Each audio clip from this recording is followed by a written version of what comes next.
Hello and welcome. My name is Janung and I am a software engineer at Workday. Today I'll be talking about broadcast joins.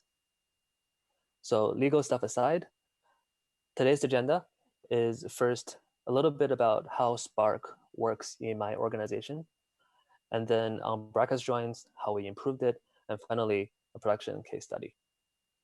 So how Spark works with us. Spark is the engine that we use as the data processing backbone. My organization works on a product called Prism Analytics, and it surfaces to the customer in various ways. But at the core of it, customers use our self-service product to build data transformation pipelines, which are then compiled to data frames and then ultimately executed by Spark. We have both financial and HR use cases. Financial, such as we try to manage your credits and debits, and HR use cases where we try to gather insights from your workforce. And as you can imagine, financial use cases will have the traditional kind of big data sort of volume where there are a lot of different transactions going in on a daily basis, whereas HR use cases might not have as much data. But what's interesting about HR is the plans are much, much more complex. And this talk is going to focus on HR use case. So if you see that the hardware that I'm using, the data set I'm using is not necessarily big, the focus is more on the complexity of the plans. And just to give you a sense of how complex things are, on the right side, we have a diagram of a physical plan of our HR use case. So if you're used to seeing the physical plan shown in the Spark UI, the Apache Spark open source logo on the top left in this picture is just a few pixels, just to give you a sense of how big the plans are. It's typical to see up to hundreds or even thousands of operators. So it's often very difficult to analyze. If you're interested in seeing how Spark is integrated into our workload, then feel free to look at our presentation from the previous year. Okay, now going on to broadcast joins in Spark. Firstly, a little review of what broadcast join means. So let's say you have two nodes and you have two data sets, the blue table and the red table, and you want to join them together. So a broadcast join would broadcast the smaller side of the table so that the table exists in its entirety in both nodes. So in this case, the red table gets broadcasted to both nodes, and then you can perform the join. And this is fast because you don't have to shuffle the bigger side of the table, and each partition can execute standalone. And just to compare this with the other popular join strategy, which is shuffle join, broadcast join, again, is better because it avoids shuffling the bigger side, whereas shuffle join needs to shuffle both sides. And because there's no shuffling involved, broadcast join naturally handles data skew because you don't have to worry about skew the data going into one partition, making that partition process take a lot longer to process than the rest. And conversely, shuffle can have this problem because you are doing the shuffling. And then on a similar vein, broadcast join is better for selective joins. So imagine you have multiple joins, but in the last join, you just happen to have a very selective join that produces very few rows. In the broadcast case, you can execute all the joins in one shot, and that doesn't affect the output very much. Whereas in shuffle join, for each join after you finish, you have to shuffle it to disk, and that can produce many unnecessary intermediate results. So for all the benefits that broadcast brings, there are some drawbacks. Namely, we have to broadcast the data, which means the data needs to fit into memory. And then lastly, broadcast joins cannot always be used for all joins.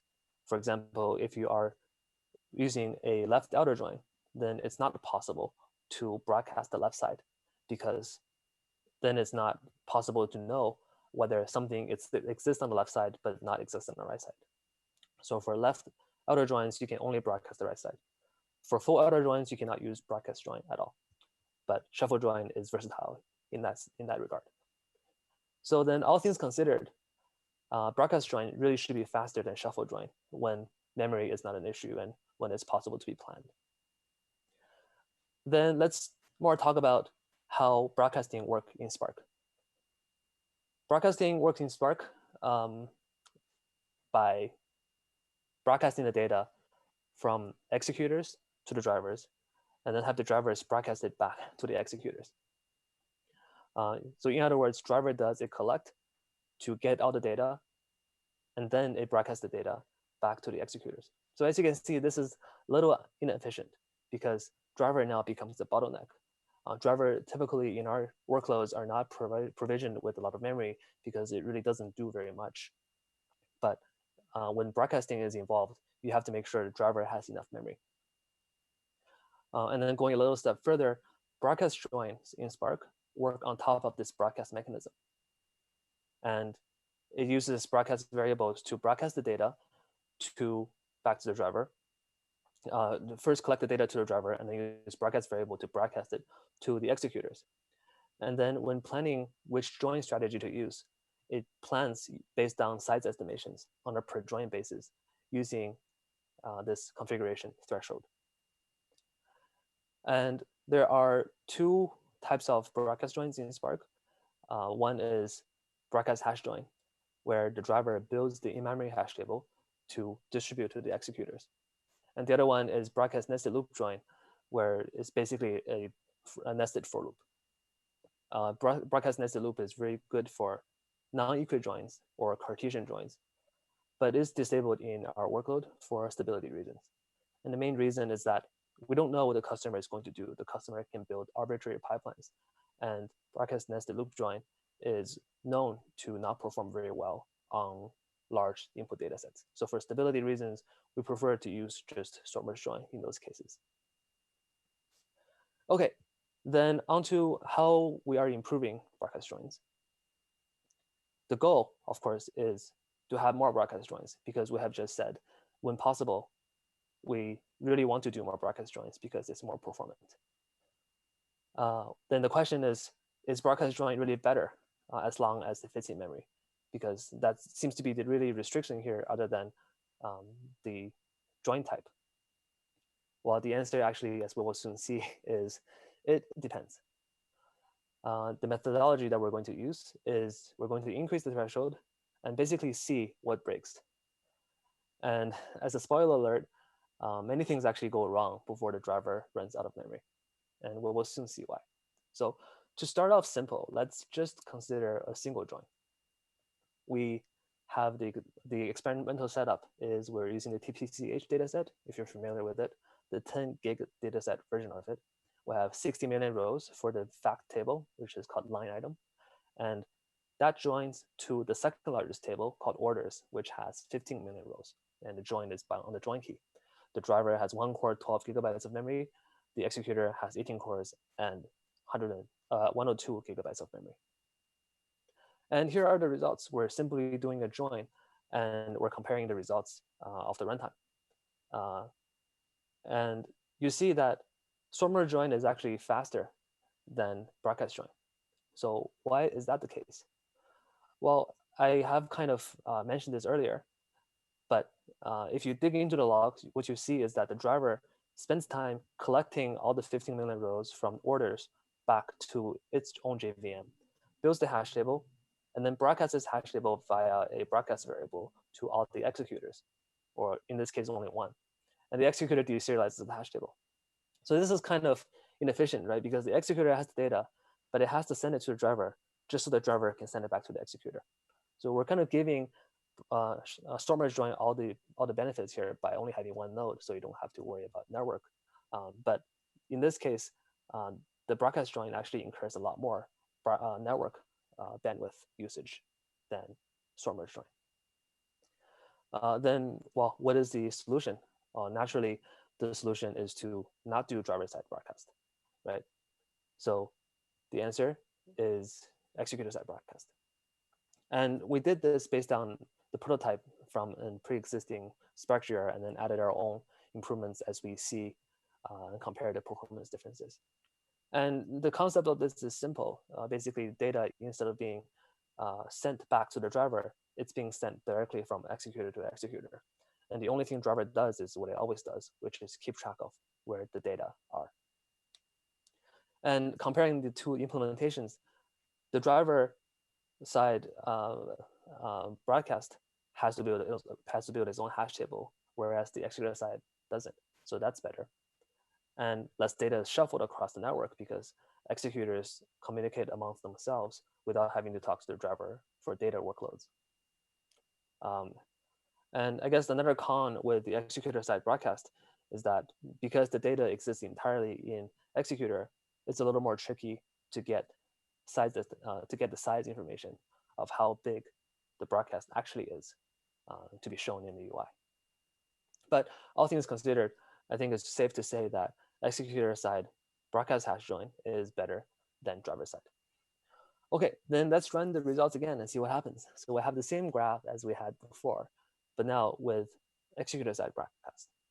And as you see, yes, executor side broadcast is faster than driver side. However, it's still not as fast as storm merge join. Well, why is that the case? Well, to understand what's really happening here, let's compare the cost model of the joins. So start off by saying, assuming we have n cores, you have two tables, A and B. And B is a smaller table, which means we want to broadcast it. The steps we need, if you consider the cost, first, we need to read A with n cores, sort it, and then write A using n cores again. We need to do the same thing for B. And then finally, we read both A and B using n cores, and then perform the join. If you think that only I/O is the most costly operation, in this case, which usually is the case, and if you can assume that reading and writing takes about the same time, then the total I/O cost comes out to be roughly 3A over n cores and 3B over n cores, because you read and write it in total 3 times. Similar thing for broadcast hash join. Again, assuming number of n cores and you have A and B, what it does instead now is you read B using n cores, build a hash table, and then write it out using a single partition. You can maybe write it out first and then build a hash table. It's a similar cost.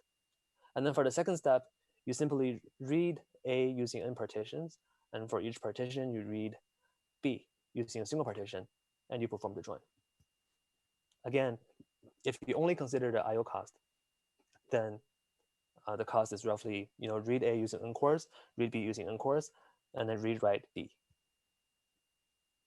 If you compare these two costs together and you subtract them, then you see if after things cancel out, it's roughly the time it takes to read A and B using n cores twice versus read write using B using a single partition.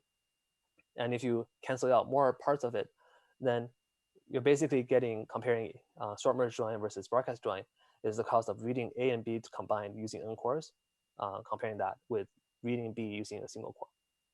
So if you squint a little bit, and let's say the size of B is 1, then the very back of the envelope analysis that I've been doing right now basically tells you if A plus 1 is greater than n, then sort merge join is slower, because in this case, because if A plus 1 over n is greater than 1, then sort merge join is slower.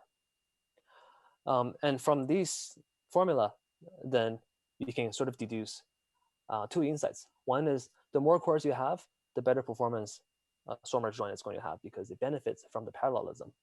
And second, the larger the A is, the better performance broadcast join is going to have, because it benefits from not having to read A multiple times. Okay, now let's run the benchmarks again. And this time, I'm varying the number of cores being used. We maintaining the memory and the executor setup, but only changing the number of cores, running the exact same query. And this is where you see the difference now between executor side broadcast, even driver side broadcast, and both of them compared to sort merge join. And if you go back and think about the rough math we did, in this case, the big table is 4 times the size of the small table. So 4 plus 1 is 5, which means if we have more than 5 cores, then broadcast join is going to be better. If you have less than 5 cores, then store merge join is going to be better. And that calculation works remarkably well in this diagram, because you see that 6 cores is where we have the break-even point. And as you decrease the number of cores, broadcast join starts to outperform. And as you increase the cores, store merge join is starting to perform. Then let's go to the other one. We have the, what if we increase the size of A? You also see that broadcast join is better when the size difference becomes greater, because then the A becomes larger, and that divided by the same size B is going to result in a larger number. And that means swap merge join is going to be slower. Okay, and then here is the sort of the money slide that really showcases the benefit of executor-side broadcast. In this case, not only I increased A, I also increased B. So B is now 150 million rows instead of only 15 million rows. And store merge join takes a very long time to shuffle on A as expected. But executor-side broadcast, not because it doesn't have to shuffle A again, it's much faster. But driver side just completely fails because it's not able to broadcast. And this is interesting because if you kind of dig in deeper and understand the statistics. So the join key is an integer. If you have 150 million row integer, that comes out to be a gigabyte or so of space. But once this lives in memory, this actually becomes high digit gigabytes. So 8 to 15 gigabytes of space it takes for the hash table. And driver, because we only configured it to be 12 gigabytes, you cannot broadcast that much data. And it cannot even, I guess, collect the data back to the driver because it's not able to have enough memory to contain it. And therefore, driver-side broadcast doesn't really work, and executor-side broadcast is clearly the winner here. And this is sort of what this technique wants to showcase, and that's we're able to prove that in this experiment. There are some other experiments that we did, and also some other improvements we did, and I'll just mention some of them here. One is it's pretty important actually to tune your starting JVM size, so the XMS. And also it's pretty important to tune the metaspace size, which is where JVM keeps all of its loaded classes. Because if you don't set them to be big enough initially, then JVM is going to conservatively do GC first before it expands to take up all the allotted space. And because we don't want to have GC in general to interfere with performance, we want to set them up to be larger. For my use cases, I set metaspace size to be 1 gigabyte just to be sure. And XMS, I always set it to be the same as XMX, which is the largest size you can use for the JVM. Another thing which you notice is the broadcast variables are all being fetched synchronously, because during the code gen is going to decide which variables are being read first. And because all of the threads are executing the same code, all of them are blocking on 1/3 at a time to read the broadcast variables. So instead of doing that, we made that concurrent. There are also other memory improvements we made that are related to host stage codegen in context of broadcast joins. But since they're not directly related, I won't be talking about here. But we do plan to contribute all of these back open source. If you click on the link, it'll take you to a page where it tells you all the issues that we faced and how we plan to address them. Okay, moving on. We will talk about a production case study. So first, before we dig into the case, we ran some statistics to understand the type of joins that we are running in production. And as you can see on the diagram, about 98% of our joins are either inner joins or left outer joins. And that's great news because we don't have full outer. And this means most of our cases, vast majority of our cases, can hopefully benefit one way or the other from broadcast joins. And then just to understand, so just because the join type is possible, we need to see that the threshold is being met. So in this diagram, what we're showing is the threshold estimate for the smaller side of the broadcast, and see just to see what is the threshold we need to set in order for broadcast join to be planned. And in this case, you see, if we set the default, if you set the threshold from the default from 10 megabytes to 100 megabytes, then 80% of our joins can be broadcasted. Again, you may be thinking about this and say, is this really big data? And I want to remind you that we're focusing here on really complex pipelines. So the data may not be big, but they take a very long time because of the sheer number of physical operators that we need to take through. Okay, so then back to the customer pipeline that I kind of hinted at you earlier, right? This is the same picture with many hundred physical operators. It might look very complex, but if you dig into it, what you see is it's really only 30 tables. So we populated these with example data from with 29 of them being 10,000 rows and one of them being 3 million rows. And if you execute this join, execute this pipeline, what you see is roughly 160 joins. The number of joins actually changes depending on the threshold. It can increase by a bit and decrease by a bit. And we're running this with the same setup, so with 18 executor cores, and assuming that memory is not a concern here. And the question we want to ask is, can broadcast joins make the pipeline run faster? In other words, if we increase the threshold, can it run faster? And here are the benchmarks we run. We set the threshold to be 0 megabytes, 10 megabytes, and then 1 gigabytes. 0 is the case where you have nothing broadcasted. 10 is the default. And 1 gigabyte is what we're assuming basically everything that can be broadcasted is broadcasted. And as you can see, the store merge join case is performing not very good. But when you use some broadcast join using the default, it's about 20-30% improvement. And as noted, the executor-side broadcast is always faster. But then once we increase the broadcast threshold to 1 gigabyte, what you see is actually it's not very evident that there's a performance gain. Well, then is this really, okay, maybe this is not again, still the right distribution. What if we increase the 3 million table again and see what happens? And the story is actually similar. With 10 megabytes, it's better, but with 1 gigabyte, it's actually slower. And can you guess why? Actually, the answer is actually something I've mentioned before. It has to do with joins. And if you think back to the formula that I mentioned before, the cost of broadcast join really depends on the relative size between the two tables.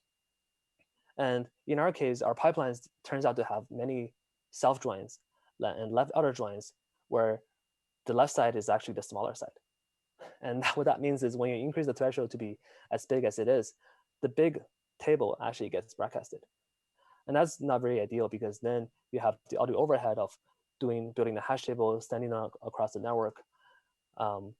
And broadcast joins takes up a single thread for this left join case.